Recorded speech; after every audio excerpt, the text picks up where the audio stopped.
Okay, good evening, class.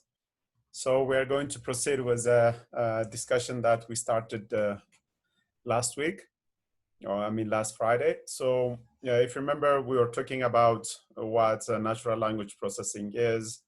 We have also discussed about the different kind of knowledge of a language that we need to do natural language processing applications or to engage in such kind of research. And if you remember, we have said when it comes to language or knowledge of a language, we have phonetics, which talks about how sounds are produced by the human being or the vocal tract. We also talked about phonology, which is about the sounds of a specific language and how those sounds are going to interact with one another or how one is going to influence the other. So it's more about the rules on how sounds would co-occur in a language.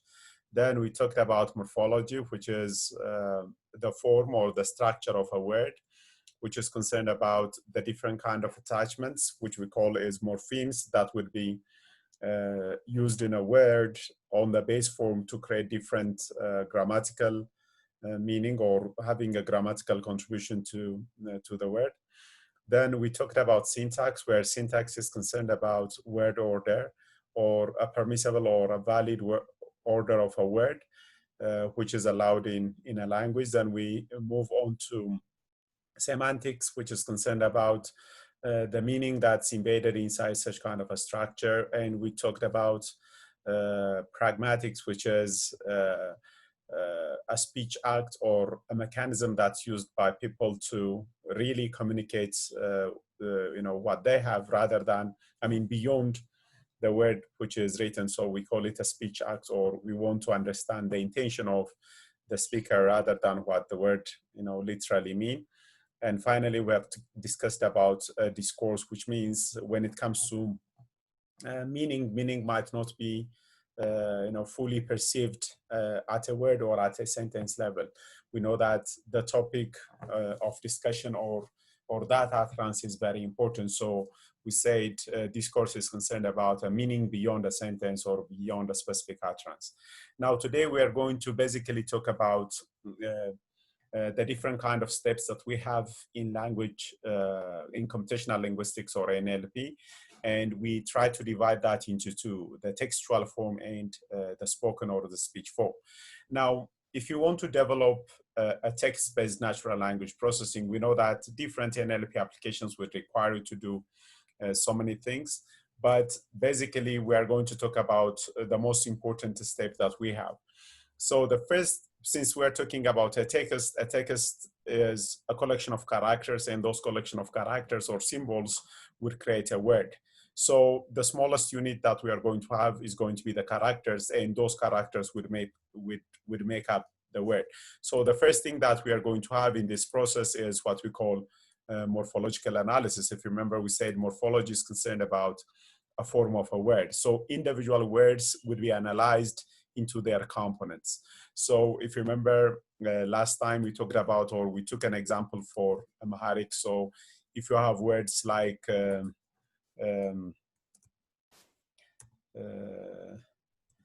let's say al, then okay, let's use hyphen. Okay, then ta, sa, ba, ta, then sabbar, ku, and me. Okay, so for example, if you have the word altasabbarkum, okay, if you have the word altasabbarkum, then morphology is concerned about breaking it into smaller pieces, because the smaller pieces are the one that actually create the word, because we know that this is the word altasabbarkum as one word or as one input in a textual representation. So whenever you have altasabbarkum internally, it means it has so many components. One part talking about it is negatives, the other one talks about the subject, the subject, which is the attachment to. So this is what we call is morphological analysis. Try to understand the word by breaking it into smaller pieces, or that's what we mean by the components of a word. The component of the words are those that made up the word. Then after you do a morphological analysis, then the assumption is you are going to have words with their components and with a specific meaning. But after you have one word, then you are going to have another one, another one, another one. You're going to keep on having that. So whenever you have multiple words in a specific utterance or in a specific case, then we are going to be concerned about the syntax. Syntax is concerned about word order, which means a linear sequence of words that will be transformed into some kind of a structure to see how that structure works. So whenever you have a sentence like, the boy likes the girl, then in this case, there is a determinant for a boy, then likes is a verb, then another there is a determinant for the next noun, which is a girl or girl. So in this case, syntax is concerned about how words are going to be grouped and how they are going to relate to one another. So we are concerned about a structure. A structure is about the grouping of words. So that's the main concern of syntax. Then once you clear the issue of a syntax, then the next thing that we have is the semantics. The semantic is concerned about the meaning, because we know that in most of the language you can have words which are spelled the same but having different meaning. Sometimes you are going to have words which are spelled differently but having, the same meaning. And that is the issue of a semantic. So in a semantic analysis, we are trying to transform the syntactic structure into the one that tries to represent the meaning. If you remember last week, we talked about the structure or a text. We talked about this word, right? We talked about this one, and this is going to get a meaning only if you put it in a context, only if you put it in a sentence. Otherwise, we say this is ambiguous. It can have multiple meaning, and that multiple meaning cannot be used simultaneously in a single sentence, because if you use it in a sentence, then it means you are referring to one of those possible meanings of the word. So semantic is concerned about, a meaning or the meaning that can be derived. Then once you are done with a semantic, we are going to look into the issue of pragmatic analysis. And pragmatic analysis is concerned about the intention of the speaker. So the idea in pragmatics is interpret what was said to what was actually meant. Mind you, what was said might not be exactly what the person meant to say.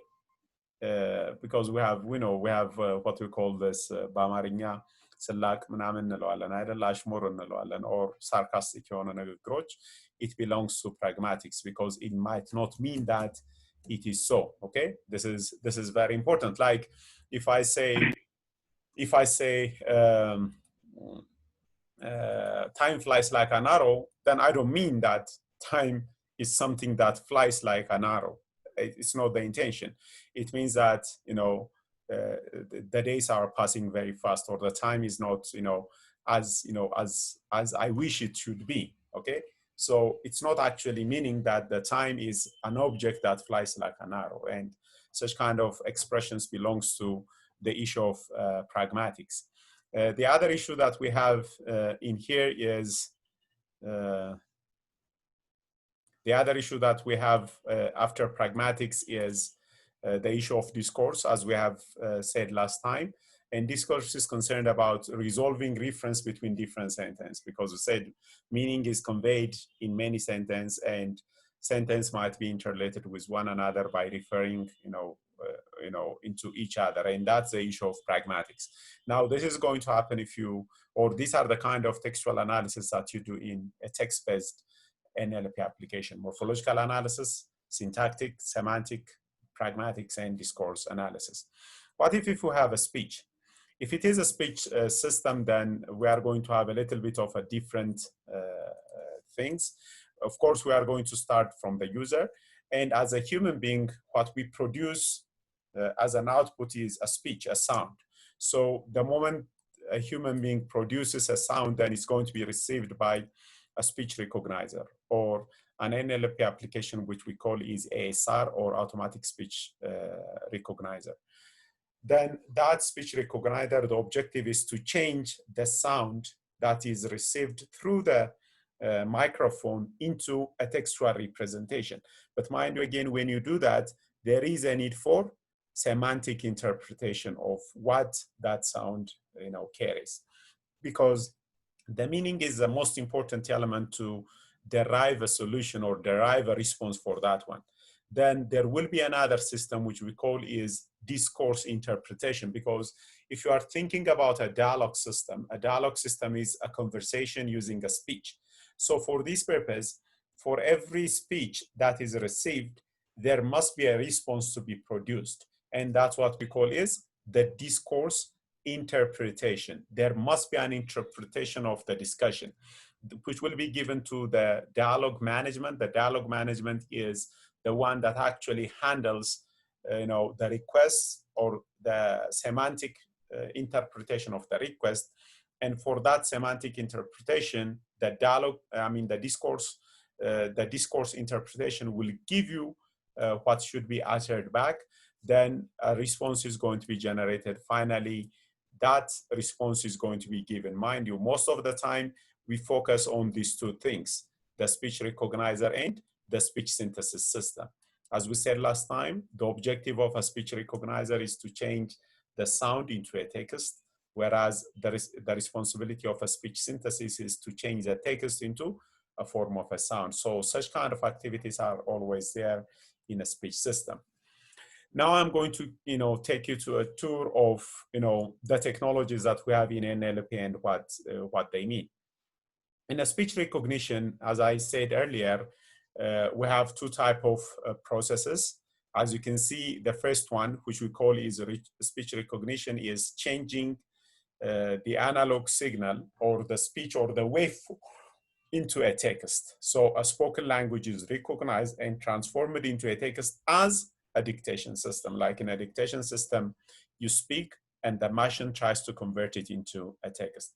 It's just like a captioning system, which is going to, try to convert the speech into a form of a text. And a command control system is one of such kind of a typical application. Like you can command your mobile phone using a sound.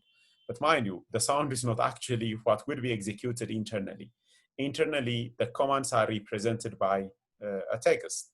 And the text is going to, it's just like whenever you say see out, it's a textual form, but that would be interpreted into doing something by the machine.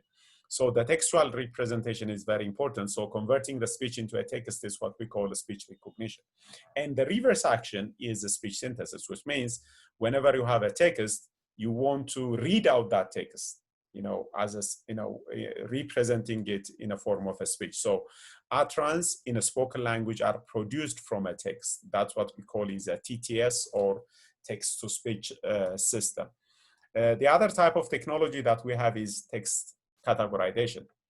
Like a typical example is a news classification. So I'll give you a text and you are expected to categorize it into different groups. Like if you receive a news text, you can put it as sport, entertainment, politics, or culture, or whatever.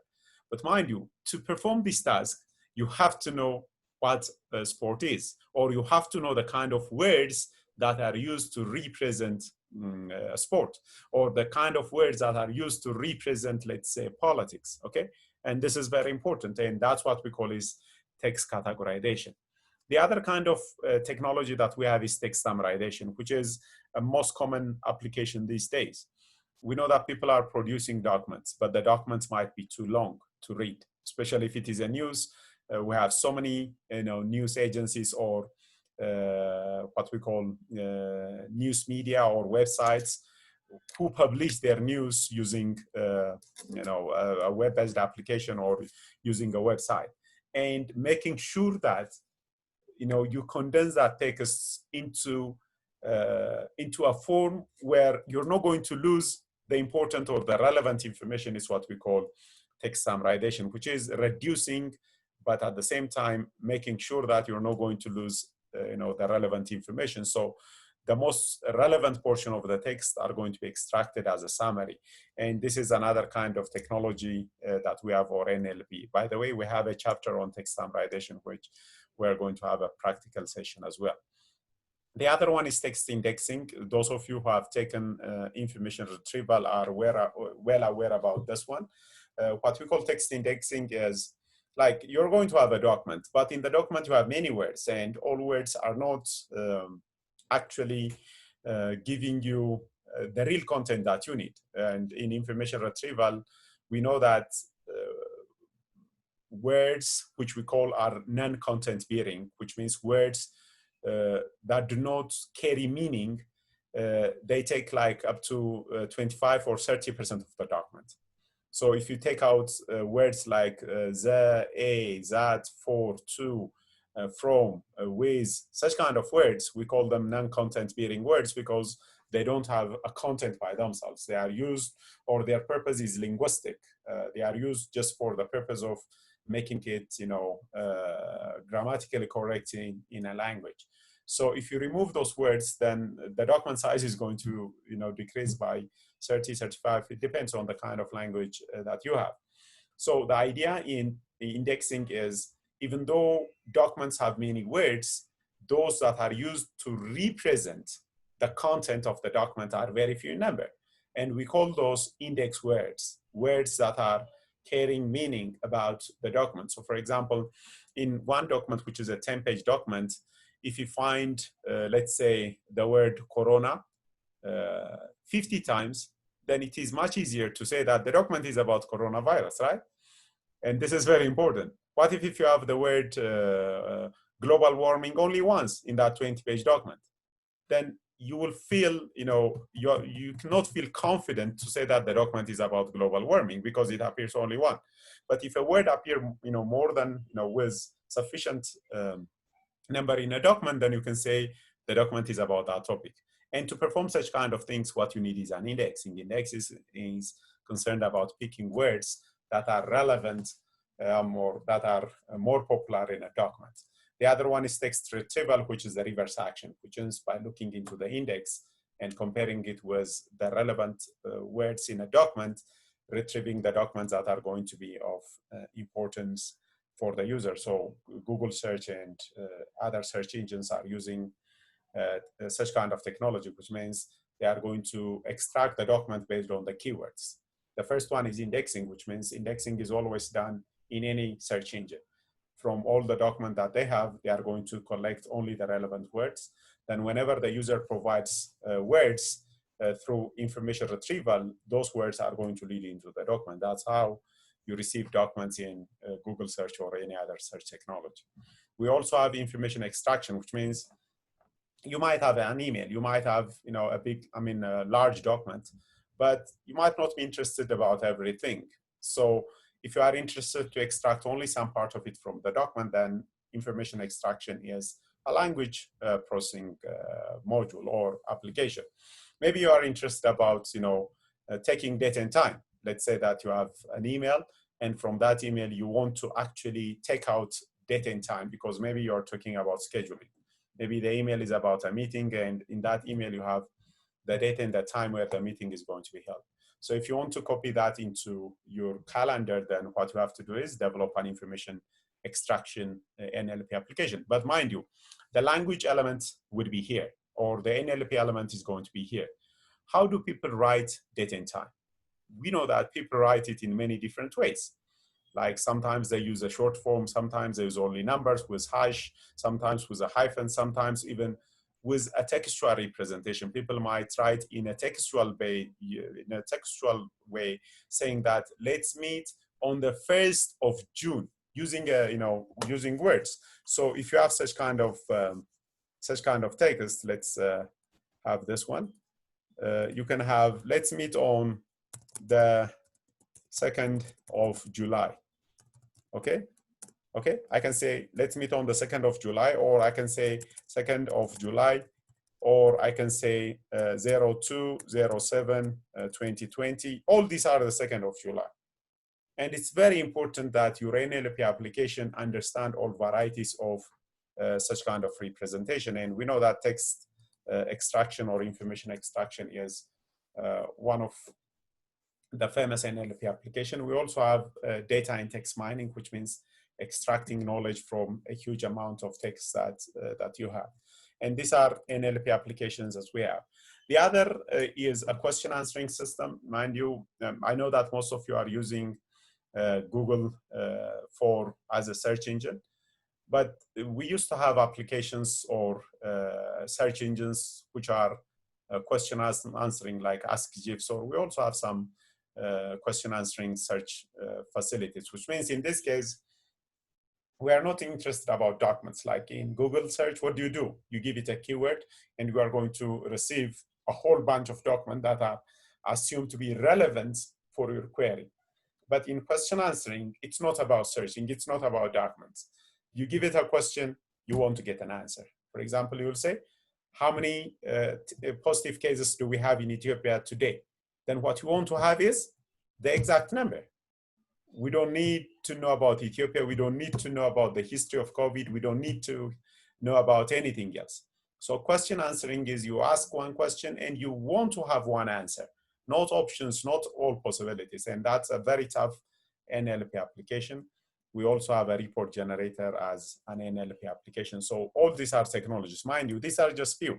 We know that in an actual research, in an actual application, we have many NLP applications. When it comes to a speech, we have a dialogue system or a spoken dialogue. Mind you, a spoken dialogue is a combination of an automatic speech recognition and a TTS. So if you remember, when we start talking about this technology, what we call an ASR or automatic speech recognition is changing the speech into a form of a text. That is a job, okay? Changing the speech into a form of a text. Then once you have a text, for this text, you are going to have another text as a response. That's what we call is a dialogue. Then that document is going to be a text. And this text is going to be converted into a speech. So that's what we call is a dialogue system. So a dialogue system is a combination of an automatic speech recognition and a text-to-speech system. So we are going to combine these two to create a dialogue, and that's what we call is a dialogue actually. The other kind of technology that we have is machine translation. And machine translation is about a textual conversion from one language to the other. Like you can have about the Great Renaissance dam, you might have a news which is published by an Egyptian, let's say, news agency. But what if you want to understand what they were saying? You need to have a machine translation application that can convert that text into Amharic or into Afan Oromo or into Tigrinya or into Walaitini. And that's what we call is a machine translation, converting a text in one language into a text of the other. But mind you, when you do that, inside of it, we have morphology, we have syntax, we have semantics, we have pragmatics. Many things are going to be included inside. So a translation system is another kind of technologies that we have. So saying this about the technologies, then let's talk about the methods and the resource that we have in NLP. When it comes to natural language processing or a computational linguistic, it actually takes methods from many different fields. Like it takes a method from computer science because we are going to use programming and other formal languages. We also have computational and theoretical linguistics. Mind you, we need theoretical linguistics to understand how words are created, how words are related. We also need to have computational linguistic knowledge to understand how those language constructs would be represented and manipulated by our program. It's going to use a lot of mathematical methods because we are going to use probability, we're going to use calculus, we are going to use many other mathematical modelings and techniques. So it borrows concept from mathematics, it borrows issues from electrical engineering because we are talking about as we go on, like if you think about robotics and stuff like that, then the engineering element is going to pop up. Then it uses psychology because we're talking about a human language. A human language has those, psychological or the human psychology should be understood. Like if you want to understand pragmatics, then you have to see the intention of the people, and that requires knowledge about psychology.